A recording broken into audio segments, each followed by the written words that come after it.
What in the Vincent Van Gogh is this? Is it a painting? Is it a toast? It's both. And it actually looks like she lays down a piece of French toast before she starts painting. I'm gonna start with an egg, add a little bit of brown sugar, cinnamon, milk, whisk it all up. I'll dip our bread, let it soak for a couple minutes using thickest toast I could find. And then we're gonna cook it in a pan with some butter. That was perfect. So now I get to mix my paint colors. People really wanted to know what she used to paint, and she said, cream cheese. So I think she used natural ingredients to pigment her cream cheese. We're gonna use blue spirulina for the blue. Her sky looks a little streaky, so I'm gonna stop right there. And then we're just gonna paint on the top half of our bread. I kind of like the mix of the streaky light and dark. Next, she adds a layer of green. So we're gonna use matcha. I think we could use more matcha. Well, let's use the rest for a drink later. Okay, we're gonna draw a hillside down and then come back with the side of grass. Mir, does my hillside not look as vibrant green as hers? Let's just get the green on there first. There seems to be some texture on the grass. So now I'm gonna take my brush and separate the texture. Oh, that actually was so good. A little bit more powder. Happy little textures. Yeah. I am not mad at this so far. That actually looks so good. Rose said, order for Bob Ross, and I'm really channeling my inner Bob Ross here. Oh, this is where it gets a little hard. She starts adding little purple flowers in the fields with a chopstick. I have this blue matcha that's actually purple. Hopefully it's the right purple. To keep things natural, I have some natural food coloring. And this one is made of beet juice. Perfect. We're gonna take the end of a chopstick and just swirl the purple on. Sloppy Christmas trees. It's kind of hard with this chopstick. Let me try this thinner edge. One right here. Okay, this is hard because it's not coming off. And then she goes back and spins it with another lighter variation of that same color. So I have to add more red and make it more pink. Okay, I'm gonna use a toothpick. That's so cute. Now we go back in, oh gosh, with white flowers. This could be hard, this could be easy, we'll find out. It's like the cream cheese doesn't want to get off the chopstick. Now I gotta dot it with some yellows. Dot it in the middle. Oh, it looks more green. Then she goes back in with some white paint to draw happy little clouds. Oh yeah. And while we're at it, she paints some into her cup too. It's just straight up cream cheese. I feel like that's so wrong. How does she start with already purple? She pours the milk in and then it turns blue. So I have the blue matcha or the butterfly pea thing. I need to make it purple. Okay, this is the color she adds to it. When you add lemon to this blue matcha, it turns purple. Add some ice. Okay, now she pours in some milk, and by some voodoo magic, it turns back to blue. Oh. What? Whoa. People in the comments are all saying adorable, but I highly doubt any of it tastes good. I mean, it's definitely a work of art. I'm really curious about the drink. Interesting. Someone else said, immediate need to live in a cottage with cats and make decorative bread.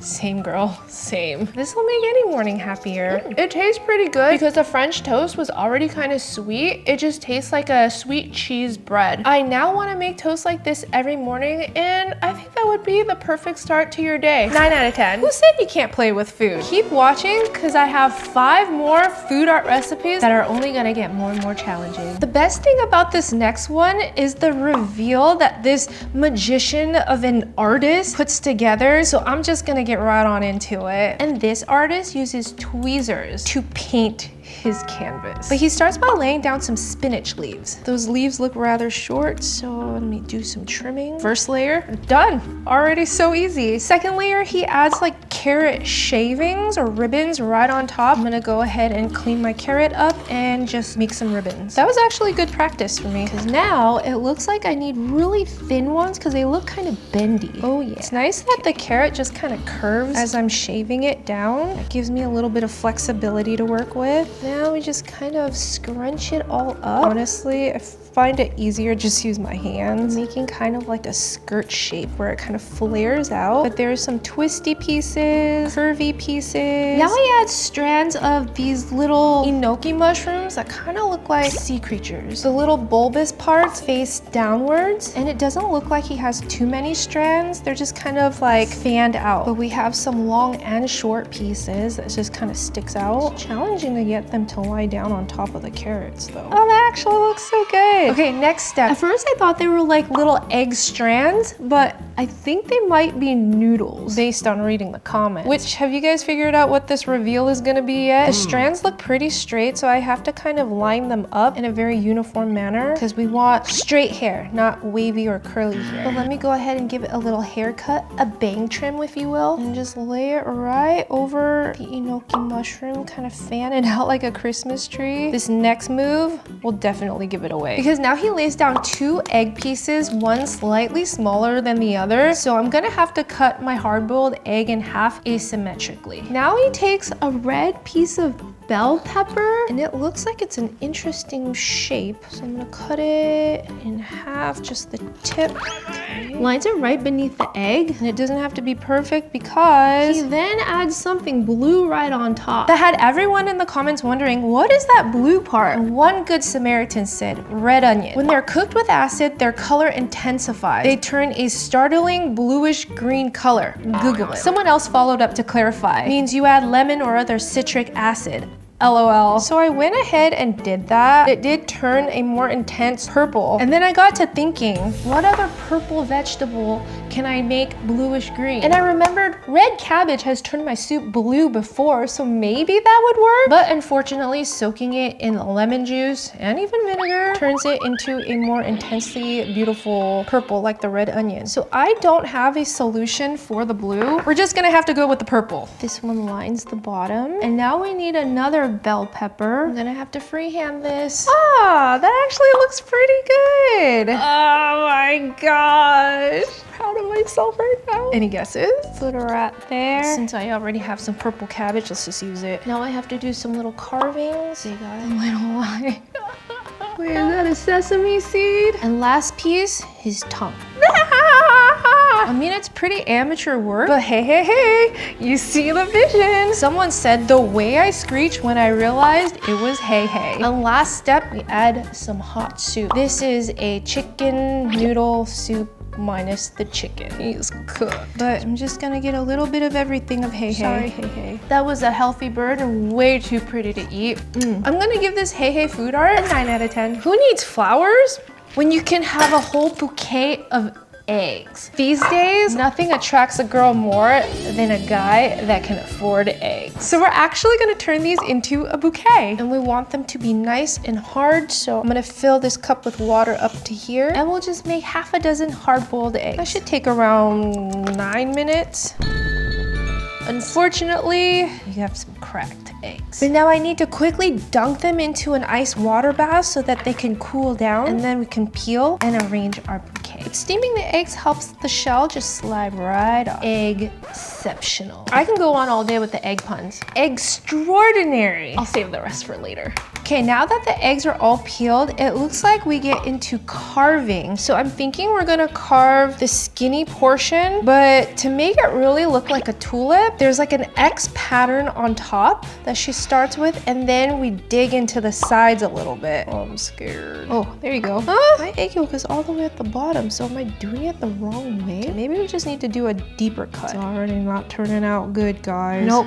We definitely need to go from the bottom. I already messed up my first egg. Okay, now we get a little yolk reveal. I have to do the same thing to the other side, except she goes deep into the sides to reveal the beautiful yellow yolk. I think once we get the hang of this, it'll become easier. And here's my tulip. Doesn't look great, but we're not done yet. I'm gonna finish these. We'll save these egg whites. I don't know to make what, but we definitely have to go from the bottom because I feel the yolk all sitting at the bottom. There we go. Now that kind of looks like a tulip a little bit.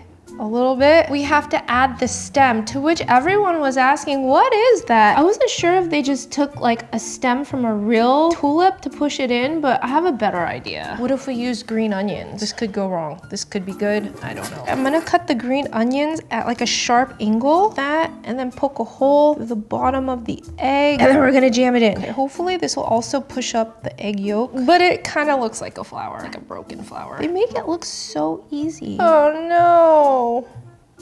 No! You know what? Let me get my display platter. I'll just make it look a lot nicer from here. Yay, my first perfect one, although the leaf is like bent the wrong way. That's so cute. It's an illusion. Oh, I like that. The green onion's just like poking through the eggshell from up here, so I can't stick it too far. And then this one can go right there. You know, that's not half bad. I wish I could see a little bit more of the yellow from the egg yolk. I'm gonna stamp this carrot and spread some little flowers around. No bouquet would be complete without a beautiful ribbon. Everyone kept saying this would be perfect for Easter, but you know what I think? This looks like an egg-spensive bouquet, and one that I might rather have over some fresh flowers these days. 7 out of 10. You know, I've always wanted to try fruit carving because there are so many different levels, from this one that I'm about to attempt all the way up to this one that one day hopefully I'll be good enough to try. But in the meantime, I think we got this. I even bought fruit carving knives for this job, and it looks like he uses a cleaver, but I'm thinking this big one will be good. Okay, but he starts by making just little cuts and indentation around half of the apple. It's in like this diamond shape. Oh, this knife is so sharp. Definitely do the job. Okay, now if I can make them a little bit better looking, that would be ideal. The key is to make sure they're uniform, and if they're close enough to each other to make the same pattern throughout. Mine's getting all crooked. People in the comments are all saying, don't play with food. But this is like art. Okay, since he doesn't cut through the core, I think that's good. Oh, I'm just gonna have to cut through this guy right here. I cut through the core. But now he lays it down and cuts it into very, very thin slices, all the way down uniformly. They're like paper thin and they're all attached. I feel like this is where a very, very sharp knife would be good to have. And this is where really good knife skills would come into play, because he's going like, and I'm just barely even slicing through. Maybe a mandolin would be good, but then that's not gonna show off any skills. Now he takes a toothpick, sticks it all the way through the bottom, and then fans it out. Oh, wow. It's like an accordion or a peacock. Look at that. And then to hide the toothpick, he adds a grape, or I'm just gonna say a cherry on top. Apple stand. Definitely not as aesthetic and perfect as his, but for a first timer, 8 out of 10. Is it a cottage fairy garden? Is it an anime scene? Yes, it's Totoro Hill. And she starts by laying down some pancakes, so that's exactly what we're gonna do. Someone said I have the potential, but what are the ingredients? We have pancake batter. Use a mix if you want to, and just follow the direction. Mix the dry with the wet ingredients. The trick to a good pancake is you have to let it sit for a minute to fully hydrate the flour before cooking it. Okay, so I'm ready to cook my pancakes, but by the looks of it, I need to make a bigger one and then a smaller one. Oh, that's a perfect pancake. The next layer that she adds over the pancakes looks like whipped cream, but it's actually not. It's meringue. Someone said my toxic trait is thinking I can do this, and you totally can. Okay, first we're gonna separate 2 eggs. We're just gonna take the egg whites. And make sure when you're doing this, you don't break the egg yolk, because that's gonna be a disaster. And then the secret to like stable meringue so that you can torch and have it stand up like this hill is actually cream of tartar. So while I'm whisking my egg whites, I'm gonna slowly sprinkle in my sugar and then add in a dash of the cream of tartar before it whips up into a nice stiff peak. There is such thing as over whipping it, and so when it starts to look a little bit dry, that means I gotta stop. Okay, now it looks like they add it to a piping bag. Ooh, look how firm that is. Cut the tip, and hopefully this is enough to build my hill. We're gonna start with our biggest pancake, and then we're gonna pipe a little ring of the meringue around, and then inside kind of looks like he's adding this egg yolk, huh? Except you can't eat that. I think it's actually lemon curd. So I just bought lemon curd in a jar and zhuzhed it up with some butter and cream to make it nice and runny. Now the second pancake goes right on top, and then we're gonna fill the sides and the top of this pancake and cover the whole thing and shape it into like this swirly hill structure. This is reminding me of like a mini Matterhorn here. Okay, now let's actually just fix up meringue and spread it out, and then we'll add the swirls. Does that look kind of good? Here comes the fun part. We're gonna torch this baby, just lightly giving it some dry mountainside vibes. Okay, so now it looks like we add another layer of lemon curd volcanic lava down the hill. That's cute. Now I gotta dust on some grass, and we're gonna use matcha powder. Now it's starting to look like a California California countryside. That's the best I could do. She adds some colored baby breaths on top. I was not able to find little Totoro figurines, so we're just gonna create our own little fairy garden with little mushrooms and porcupines. Porcupine can live down here. Our mushrooms can grow on the little hill. And then upon closer look, there's also some pearly beads. I'm going rogue and adding my own touch to this because I think this whole magical fairy garden could use a little bit of a fairy dust. And ta-da! I had so much fun playing with this food. I don't want to cut into it, but I'll show you what it looks like inside. This gives a whole new meaning to souffle pancakes. That was so good. It is so beautiful and fun to make. 10 out of 10. And now I've saved the best for last. This is a 3D cartoon cake. I'm not even sure if it's real. Someone said, no, seriously, as soon as I saw the video, I thought it was a GIF. Or is it a GIF? He starts by making his cake. I already made one, but now I have to figure out how he got them into these perfect little cake slices. So I gotta whip out my ruler and do some measuring. So I think I'm gonna go in half and then cut them in, is that right? Diagonally, and then just like trim them all to kind of be equal. This will be my guide right here to keep it straight. So far, so good. Let's flip it around. Now comes the hard part. What I think I should do is kind of stack them on top of each other, cut them into triangles, so hopefully they're even. Lefty goes with lefty, and righty goes with righty, except this one is so much bigger. Okay, well, since the sides are kind of crispy, I'm gonna shave it off right here. I feel like I'm on an episode of Is It Cake? Which actually this creator was on season 1 of Is It Cake, and he did a phenomenal job. So we need to go in at like a 35-degree angle. Bet you guys didn't think you'd get a math or geometry lesson watching my videos. That looks like a cake slice to me. Now let's put this one over here. I guess I should do the same on this side and make sure they're all even. This one baked unevenly, so I'm gonna have to flip it over like this later when I frost it. And then I think the rest of them look pretty good. So he does a chocolate ganache frosting in there. Basically, I have to chop up the chocolate, heat up some butter, whipping cream, and let them all melt and turn into a nice, beautiful, chocolatey frosting. And that is the easiest part of this entire exercise. Okay, we have our silky smooth ganache. It's cooled down quite a bit, so I feel like I can work with it a little bit better now. But I'm just gonna put a dollop at the bottom just to glue the bottom layer, make sure it doesn't move. And now we build. This got hard real fast. Okay, so he starts by adding a thin layer of the chocolate all over this piece, getting it on the side. I'm gonna switch tools. And then he puts another layer. Okay, this one will be flipped upside down so we can get a straight cake. Feels doable. I thought it was gonna be super hard to do this. Oh man, this piece is just kind of sticking out, so it would have been good to straighten it out. Next layer. Should have carved it. I should have carved it. I'm gonna flip this one over on its side too. That kind of helped. Am I aiming for perfection? Not quite. I just want to see if I can do this. Okay, now my last piece of cake goes on top. You think it's okay if I cut the cake a little still after the frosting's been on? And since there's not quite enough here, I need to glue it on this side. There you go. Oh, yay! And now we could continue and finish. The ganache is starting to get hard, so it's not as spreadable. How did they keep it so neat? Oh, look, it's starting to even out, and the little gaps that I was experiencing before almost doesn't even matter. Finally, he goes in with this tool and just smooths everything out. I figured out what the word is. Spackling. It's like smoothing out the paint on a wall. The cake is lopsided. I don't even know, but I'm gonna let it kind of chill and firm up in the back while we work on the decorating part. So the red part wraps around the main part of the cake. I have some red fondant already dyed here. It feels like Play-Doh or clay all at the same time. But the problem is I need to roll it out to the exact measurement of the cake. 4.5 height by 7.5 cake. Is this gonna stretch out to that whole that cake? I'm hoping so. What's 7.5 times 2? 15 inches. This one needs to be a little bigger. I've never actually worked with fondant before, but we have a lot of Play-Doh around here, so more than enough. Okay, now I just need to make sure the height is good. And now my fondant cutter, a pizza cutter. Okay. Shh. Oh man, this is not good.